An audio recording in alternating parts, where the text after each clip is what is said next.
नमस्कार दोस्तों, आदिराज क्लासेस में आपका स्वागत है। मैं प्रवीश चौधरी आपका इस प्लेटफॉर्म पर स्वागत करता हूं। जैसा कि आप लोगों को ज्ञात है कि हमारी एक रामबाण श्रृंखला चल रही है, जो कि अपने नाम के अनुरूप ही हर चीज के लिए, हर परीक्षा के लिए एक उपयोगी साधन है। मैंने और मेरी टीम ने इस पर बहुत मेहनत की है। हमने बहुत सी परीक्षाओं से चुन चुन के इन क्वेश्चनों को लिया है। इनके बार बार आने की वजह से ही इन्हें इस श्रृंखला में शामिल किया गया है और आगे भी इनके आने की प्रबल संभावना है। हम इनके साथ साथ इनके जो इम्पोर्टेंट फैक्ट है उन्हें भी यहाँ पर डिस्कस करते हैं। तो आइए शुरू करते हैं। माँ सरस्वती का नाम लेते हुए इस श्रृंखला को। निम्नलिखित में से किस हिंदू शासित शासक ने समय द्वारा प्रज्वलित चिता में कूदकर आत्महत्या कर लिया था? तो वो राजा कौन से थे भाई? भारतीय इतिहास के सबसे घृणित कायर के नाम से मशहूर, घृणित कायर के नाम से मशहूर जयपाल।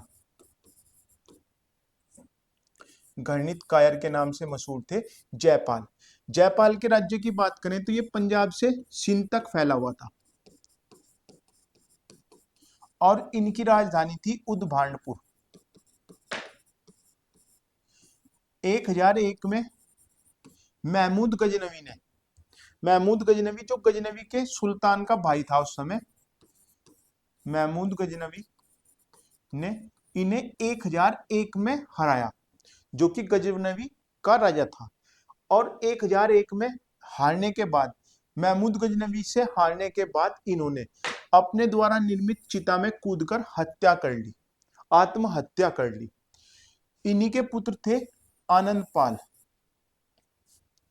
आनंदपाल ने अपने पिता की इस तरह कायरो जैसी हत्या के बाद, आत्महत्या के बाद 1008 में महमूद गजनवी के साथ लड़ाई की और अपने बाप की हत्या का बदला लेने की कोशिश की। लेकिन 1008 में आनंदपाल भी शहीद हो गए। ठीक है। आनंदपाल के पुत्र थे त्रिलोचन पाल। 1023 में इनके अपने 1023 में अपने सैनिकों के द्वारा ही इनकी हत्या कर दी गई।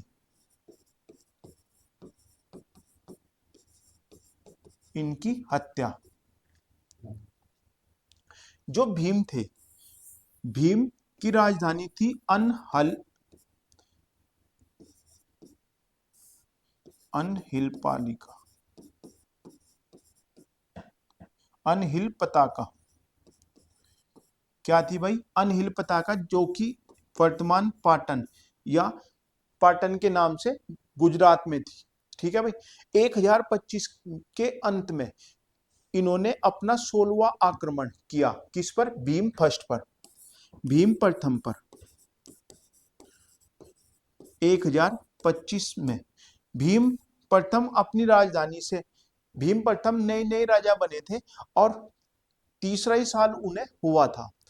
अपने युद्ध शासन के तीसरे साल में ही इतने बड़े आक्रमण के लिए राजा भीम तैयार नहीं थे। उनकी राजधानी की ना तो किलेबंदी पूरी थी, ना उनके पास सेना पर्याप्त थी। तो उनके सैनिकों द्वारा भीम फर्स्ट को राजधानी से बाहर सुरक्षित भेज दिया गया और इसी का फायदा उठाते हुए अनिल पताका को इन्होंने पूरी तरह लूटा। और 6 जनवरी 1926, 6 जनवरी 1026 को भीम महमूद गजनवी ने सोमनाथ मंदिर को लूटा। सोमनाथ मंदिर को लूटा। कहा जाता है कि महमूद गजनवी और उसके कुछ खासी सिपह सलार घोड़ों पर वापिस गए थे। बाकी सबके पास, सबके घोड़ों पर सोने के जवाहरात और सिक्के थे। इतना बड़ा फौज, इतना बड़ा धन लूट कर ले गई थी सोमनाथ मंदिर से। तो इसका आंसर हो गया भाई जयपाल। तो नेक्स्ट क्वेश्चन देखते हैं भाई। किस शासक ने ऐसे किस शासक ने ऐसे सिक्के जारी करने के लिए आदेश दिए जिन पर हिंदू देवी की आकृति अंकित थी? तो अगर बात करें, ऐसी आकृति थी मोहम्मद गोरी की। मोहम्मद गोरी भी एक मुस्लिम मुस्लिम आक्रांता था, जो कि महमूद गजनवी लूट के लिए भारत आया था, लेकिन मोहम्मद गोरी ने यहाँ पर शासन करने के लिए आया था। और इस्लाम का प्रचार। तो मोहम्मद गोरी ने सबसे पहला आक्रमण 1175 में किया, 1175। उसके बाद 1178 में इन्होंने दोबारा भीम सेकंड के राज्य पर आक्रमण किया, जो कि सोम वहीं पर था, पाटन के आसपास का इलाका। तो भीम सेकंड ने मोहम्मद गोरी को बुरी तरह हराया। ये भी सोमनाथ मंदिर को लूटने के लिए भीम सेकंड पर आक्रमण किया था। तो 1178 में भीम सेकंड ने मोहम्मद गोरी को बुरी तरह पराजित किया। और मोहम्मद गोरी के नाम पर पाकिस्तान में एक मिसाइल है। महमूद गजनवी और मोहम्मद गोरी को पाकिस्तानी अपना बहुत बड़ा महान शासक मानते हैं, जबकि भारत में ये क्या थे, एक लुटेरे के नाम से मशहूर है। मोहम्मद गोरी ने क्या किया भाई, 1191 में त्राइन का युद्ध हुआ। त्राइन का युद्ध किस किस के बीच हुआ? राय पिथौरा की उपाधि धारण करने वाले पृथ्वीराज चौहान तृतीय, पृथ्वीराज चौहान तृतीय। 1191 में मोहम्मद गोरी बुरी तरह हार गया और पृथ्वीराज चौहान ने इसे जीवन दान दे दिया। लेकिन 1192 ईस्वी में पृथ्वीराज चौहान घायल होने के बाद चौहान घायल हो गया और उसकी सेना पृथ्वीराज चौहान के घायल होने पर बिखर गई और इसे गिरफ्तार कर लिया गया पृथ्वीराज चौहान को। तो 1192 ईस्वी में इसने पृथ्वीराज चौहान को गिरफ्तार कर लिया। मोहम्मद गोरी 1206 ईस्वी में खोकर जाटों के खिलाफ युद्ध में बुरी तरह घायल होकर मृत्यु को प्राप्त हुआ। इसी का सिपह सलार था कुतुबुद्दीन ऐबक, और इसी ने 1192 ईस्वी से ही इसे भारतीय राज्यों का प्रशासक नियुक्त किया था। किसे? कुतुबुद्दीन ऐबक को। इसी का एक मोहम्मद गोरी का ही एक सेनापति था, इसी का दास था बख्तियार खिलजी। बख्तियार खिलजी, बख्तियार खिलजी जो था भाई, वो एक बार बीमार पड़ा तो नालंदा उसका इलाज उनके हकीमों ने किया, लेकिन कोई भी आराम नहीं हुआ। उसे एक एलर्जी टाइप की खांसी हो गई थी। तो कहा यह जाता है कि किसी ने बताया कि नालंदा में एक प्रसिद्ध वेद है जिनका नाम था राहुल श्रीभद्र। क्या नाम था भाई? ये क्वेश्चन पूछा गया था कि किसने बख्तियार खिलजी का इलाज किया था, तो वो थे राहुल श्रीभद्र नामक एक वेद थे। इन्होंने बख्तियार खिलजी का इलाज किया था। बख्तियार खिलजी ने इनसे इलाज करवाने से मना कर दिया था। तो उन्होंने पूछा कि आप मुझे अपनी दिनचर्या बता दें। तो उसने कहा कि मैं किसी भी काफिर से इलाज नहीं करवाऊंगा। उन्होंने फिर पूछा कि आप मुझे अपनी दिनचर्या बता दें। उन्होंने कहा कि मैं खाली टाइम में कुरान पढ़ता हूं। तो उन्होंने कुरान के ऊपर एक अदृश्य लेप लगाया, जिसे वो जैसे चाट चाट के आगे करता था पेजों को, जीभ मतलब उंगली को चाटता था। तो उसके साथ साथ उसमें जो दवाई लगी हुई थी, वो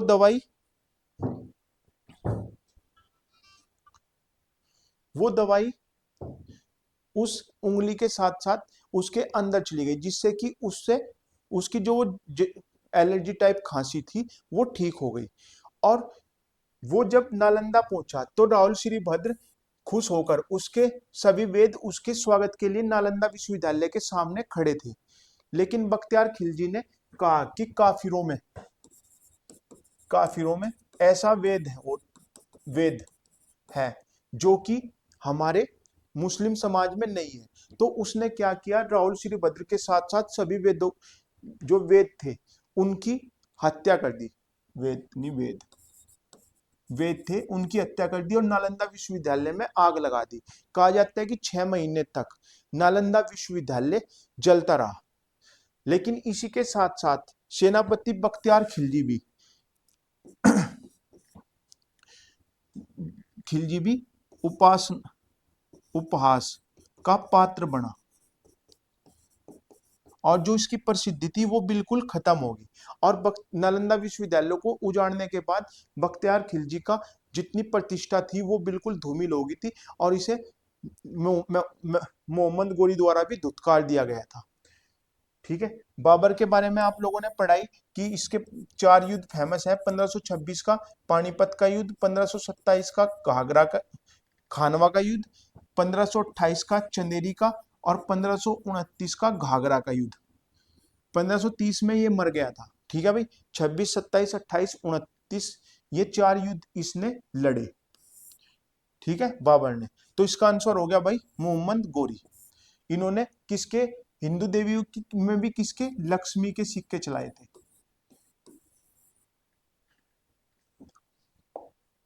मुगल बादशाह अकबर ने किस संगीतकार को कंटा भरवानी विलास की उपाधि प्रदान की? तो किसे प्रदान की भाई? तानसेन को। तानसेन का वास्तविक नाम था रामतनु पांडे। रामतनु पांडे। और क्वेश्चन ये भी पूछा जाता है कि अकबर के दरबार में आने से पहले तानसेन किसके दरबार में थे? तो तानसेन किसके दरबार में थे भाई? रीवा के राजा, रीवा मध्य प्रदेश के राजा रामचंद्र के। और 60 वर्ष की आयु में ये पहली बार अकबर के सामने पेश हुए थे। और तानसेन का जो मकबरा है वो कहाँ स्थित है भाई? ग्वालियर में। और ग्वालियर में ही हर साल ग्वालियर महोत्सव मनाया जा। किसकी याद में मनाया जा भाई? तानसेन की याद में। बाज बहादुर की बात करें तो ये कहाँ के राजा थे भाई? अभी बता रहा। बेजू बावरा जो थे ये तानसेन के गुरु भाई थे। क्या थे भाई? गुरु भाई। और कहा तो ये भी जाता है कि बेजू बावरा ने एक बार आगरा के दरबार में तानसेन को हरा दिया था। अकबर ने बेजू बावरा को अपने यहाँ रखने के लिए बहुत वो की, लेकिन उसने साफ साफ मना कर दिया था। तो बेजू बावरा जो थे वो तानसेन से भी प्रसिद्ध थे और गुरु भाई थे। और इनके दोनों के गुरु का नाम क्या था भाई? हरिदास। और हरिदास कहाँ रहते थे? हरिदास रहते थे वृंदावन, मथुरा में।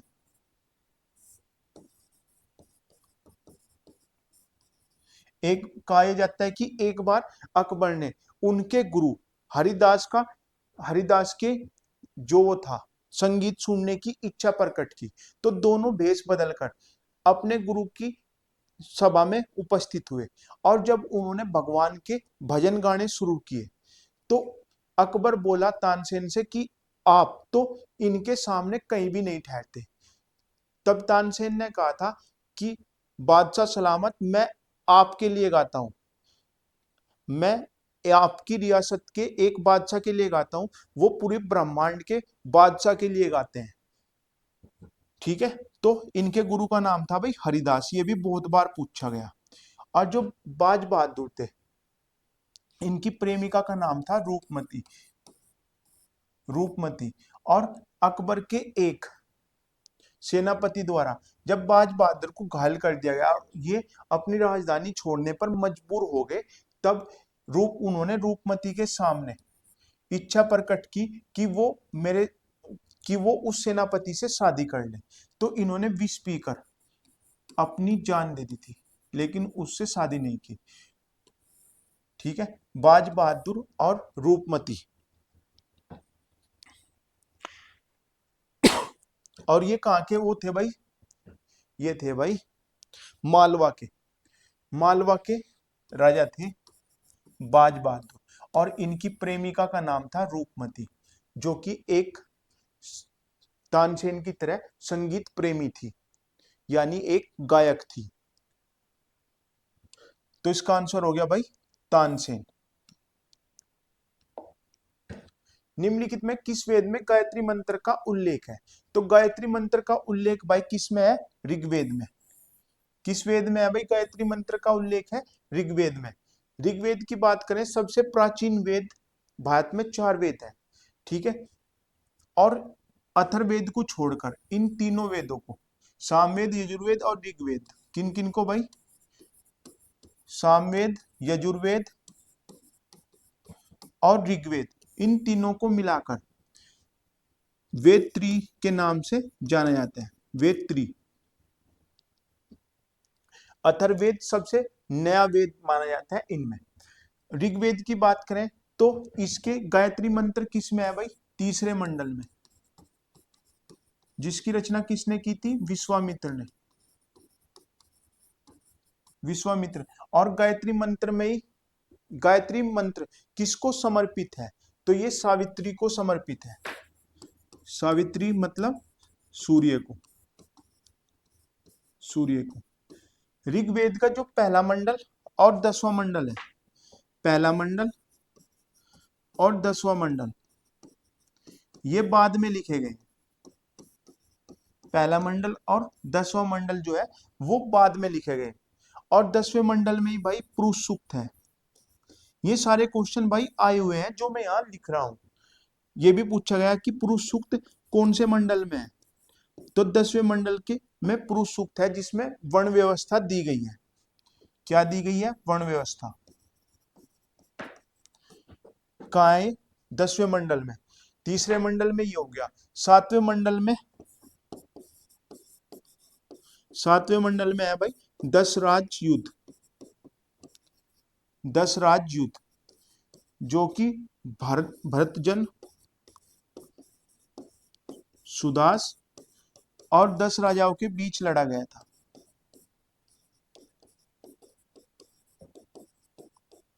और ये युद्ध क्यों हुआ था? क्योंकि जो सुदास था उसका दरबारी, जो उसका राजगुरु, राजपुरोहित था, वो था विश्वामित्र। लेकिन किसी बात पर नाराज होकर राजा सुदास ने विश्वामित्र की जगह वशिष्ठ को अपना पुरोहित घोषित कर दिया, जिसे कि विश्वामित्र ने अपना अपमान माना। और इसकी सजा देने के लिए उन्होंने एक गठबंधन बनाया 10 राजाओं का, और सुदास के खिलाफ आक्रमण हुआ, जो कि किस नदी पर हुआ था भाई? रावी नदी पर। रावी नदी।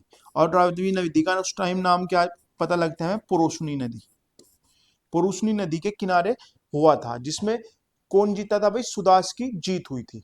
9वां मंडल जो है वो सोम को समर्पित है। 9वें मंडल में किसका उल्लेख है? सोम का। ठीक है, एक पेय पदार्थ सोम की व्याख्या की गई है। और एकमात्र मंडल, 9वां मंडल ही ऐसा है जिस जो पूरा का पूरा मंडल एक ही देवता को समर्पित है। एकमात्र कौन सा है भाई? 9वां मंडल। इसमें गाय के लिए अघन्या, यानी जिसकी हत्या नहीं की जा सकती, गाय को अघन्या की के नाम से समर्पित किया, अघन्या के नाम से जाना जाता है। ठीक है। और इसमें 25 नदियों, कितनी नदियों का? 25 नदियों का उल्लेख है। लगभग 25 नदियों का उल्लेख है, जिसमें सबसे पवित्र नदी सरस्वती और महत्वपूर्ण नदी सिंधु कहा गया है। यमुना का 3 बार उल्लेख है और गंगा का 1 बार। और सरस्वती को भाई नदीत्मा, नदीत्मा या नदीमा के नाम से उल्लेख किया गया है। 25 नदियों का उल्लेख है। सबसे पवित्र नदी कौन सी है भाई? सबसे पवित्र नदी है भाई, सबसे पवित्र नदी भाई सरस्वती, और सबसे महत्वपूर्ण नदी सिंधु थी। यमुना नदी का 3 बार उल्लेख है और गंगा नदी का उल्लेख 1 बार है। इसमें 1028 पुरुष सूक्त हैं और लगभग 10,000 से ज्यादा मंत्र हैं। और इसके जो ब्राह्मण ग्रंथ हैं वो ऐत्रेय और कोशित की है।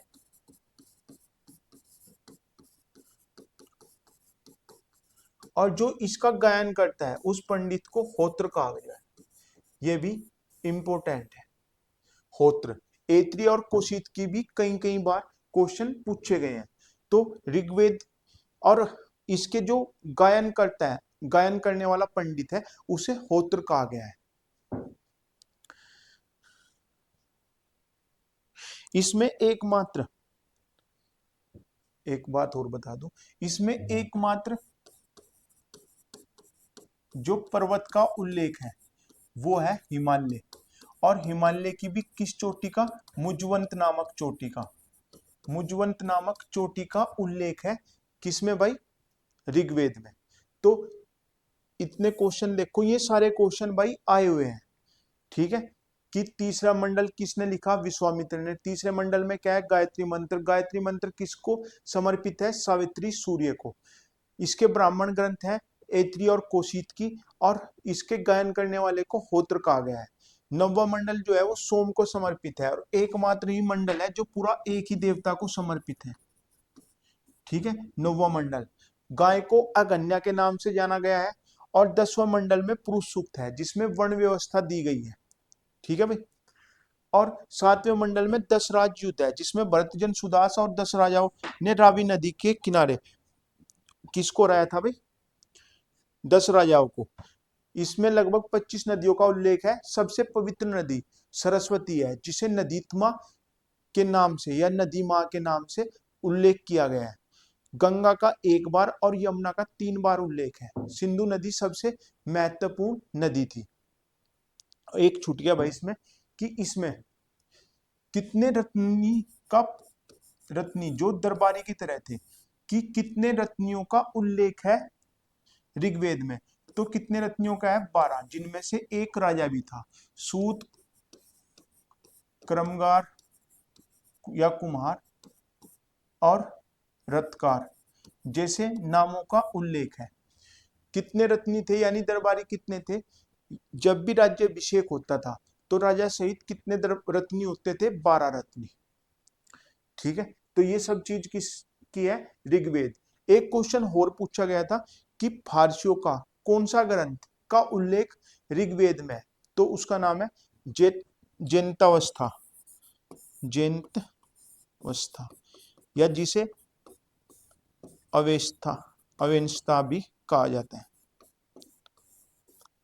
जैंतावस्था, ठीक है। पारसियों का या ईरानियों का एक ग्रंथ है जैंतावस्था, जो कि जिसका उल्लेख ऋग्वेद में भी है।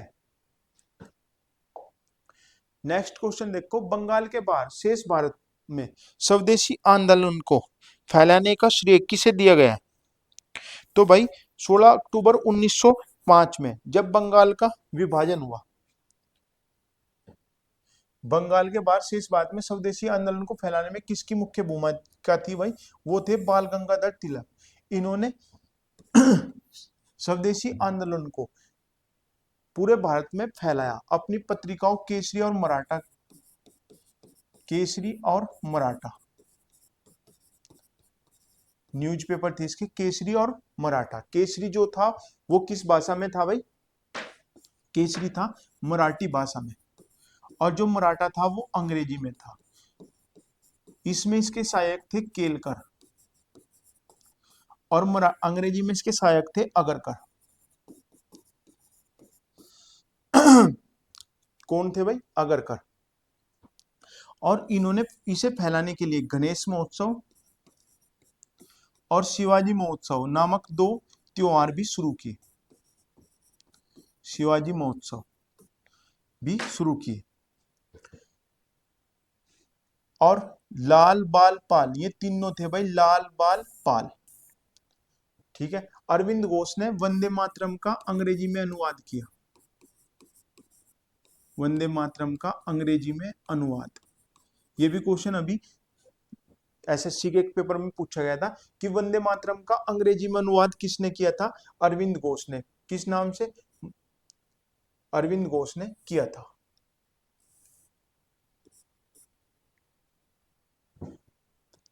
ठीक है भाई। नेक्स्ट क्वेश्चन देखो, गांधी जी ने किस आंदोलन के संदर्भ में कहा था कि अगर ये कार्यक्रम सफलतापूर्वक लागू हो जाए तो 1 वर्ष के भीतर स्वराज प्राप्ति हो जाए। तो किसमें कहा था भाई, असहयोग आंदोलन में। किसमें कहा था भाई, असहयोग आंदोलन में।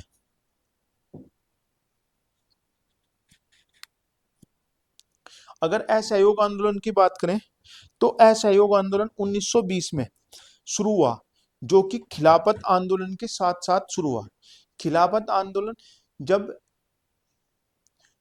जब तुर्की में के खलीफा को अपदस्थ कर दिया गया मित्र राष्ट्रों के द्वारा, तब उसका विरोध प्रदर्शन यहाँ के मुस्लिमों ने भी किया। मुस्लिम लीग और कांग्रेस ने महात्मा गांधी को इसका खिलाफत आंदोलन का अध्यक्ष नियुक्त किया था, किसने? मुस्लिम लीग ने। और उन्होंने इसी के बाद असहयोग आंदोलन शुरू किया था। असहयोग आंदोलन की शुरुआत में ही 1920 में बाल गंगाधर तिलक की मृत्यु हो चुकी थी, तो पूरे देश में एक शोक की भावना थी। तो महात्मा गांधी ने असहयोग आंदोलन शुरू किया। और क्वेश्चन ये आता है कि असहयोग आंदोलन की परमिशन देने के लिए कांग्रेस का एक विशेष अधिवेशन हुआ था, जिसकी अध्यक्षता किसने की थी? तो कांग्रेस के उस विशेष अधिवेशन जो कि लाहौर में हुआ था के अधिवेशन की अध्यक्षता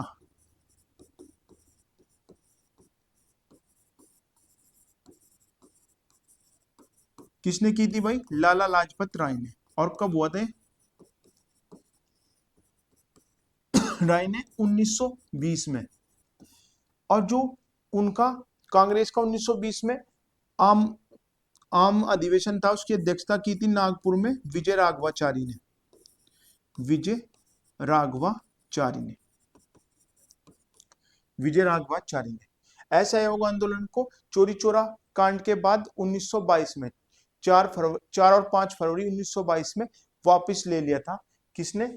महात्मा गांधी ने। महात्मा गांधी का कोई भी आंदोलन जब पीक पे होता था, वो तभी वापस लेते थे। महात्मा गांधी द्वारा असहयोग आंदोलन लेने के बाद सुभाष चंद्र बोस ने कहा था कि कन्याकुमारी के किसी गांव की सजा उत्तर में हिमालय को देना ठीक नहीं है। उन्होंने कहा था कि चोरी चोरा घटना, एक गोरखपुर में जो हुई थी चोरी चोरा की घटना, वो बहुत छोटी थी। वहां पर 20-22 सैनिकों को एक थाने में बंद कर आग लगा दी गई थी। तो उस छोटी सी घटना का बदला महात्मा गांधी ने असहयोग आंदोलन, जब पूरे देश में एक चेतना जागृत हो गई थी और लोग स्वदेशी की तरफ टूटकर पड़ रहे थे और अंग्रेज फंस चुके थे, तब महात्मा गांधी ने असहयोग आंदोलन को उसके पीक पर जाने के बाद वापस लिया था, जिसका पूरे देश में विरोध हुआ था। निम्नलिखित में से बौद्ध संघ में प्रवेश लेने वाली पहली महिला कौन थी? तो पहली महिला थी भाई, बौद्ध संघ में प्रवेश लेने वाली पहली महिला थी गौतमी प्रजापति। ये इनकी मौसी थी। कौन थी भाई? मौसी। और माया देवी इनकी वास्तविक मां थी, जो 7वें दिन, इनके जन्म के 7वें दिन ये मृत्यु को प्राप्त हुई थी। यशोधरा कौन थी भाई? महात्मा बुद्ध की पत्नी। महात्मा बुद्ध की पत्नी का नाम था यशोधरा। आम्रपाली, ये क्वेश्चन भी बहुत बार पूछा गया कि वैशाली की नगर वधु का नाम। वैशाली की नगर वधु यानी पूरे नगर की वधु आम्रपाली, इसका क्या होगा? आम्रपाली। तो इसका आंसर हो गया भाई गौतमी प्रजापति। कौन हो गया भाई? आंसर क्या हो गया इसका? गौतमी प्रजापति। निम्नलिखित में से चंद्रगुप्त के दरबार में नवरत्न में शामिल नहीं थे। तो इनके दरबार में कालिदास व रुचि वरामिर जैसे मानव थे। चरक एक क्या था? वेद था भाई, एक चिकित्सक था। और ये किसके दरबार में था? कनिष्क के दरबार में इनके साथ साथ वसुमित्र, अश्वघोष और नागार्जुन जैसे कनिष्क, वसुमित्र, अश्वघोष, नागार्जुन जैसे महान विद्वान रहते थे। और वसुमित्र कौन थे? कनिष्क के शासनकाल में जब चतुर्थ बौद्ध संगति कहाँ हुई थी? कुंडल वन में। उसकी अध्यक्षता की थी वसुमित्र ने और उसके उपाध्यक्ष थे अश्वघोष। और अश्वघोष की पुस्तक कौन सी है? बुद्ध चरित्र, जिसे बोधों की रामायण के नाम से जाने जाते हैं। वो कौन सी थी भाई? अशोक घोष द्वारा रचित बुद्धचरित। नागार्जुन को भारत का आइंस्टीन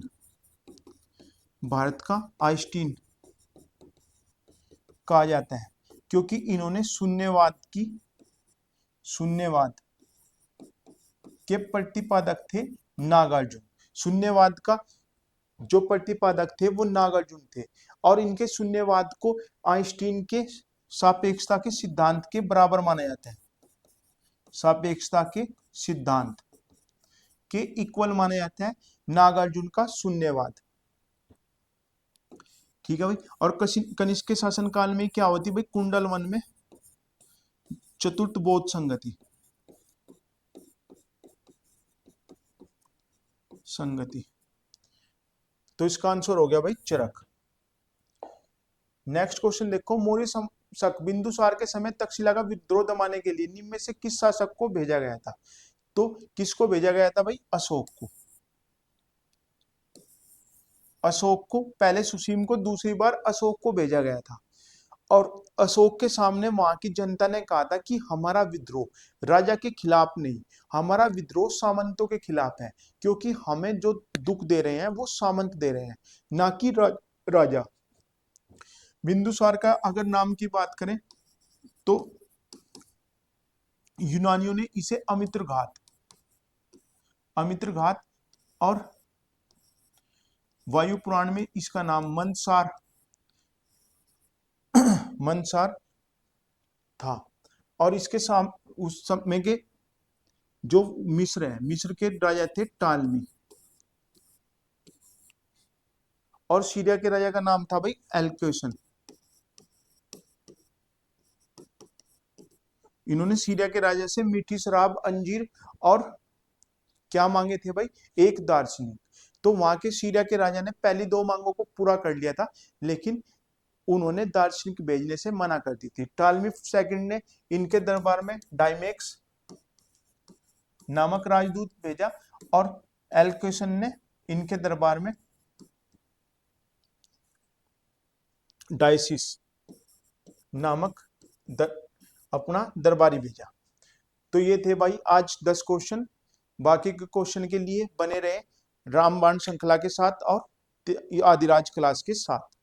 जय हिंद, जय भारत।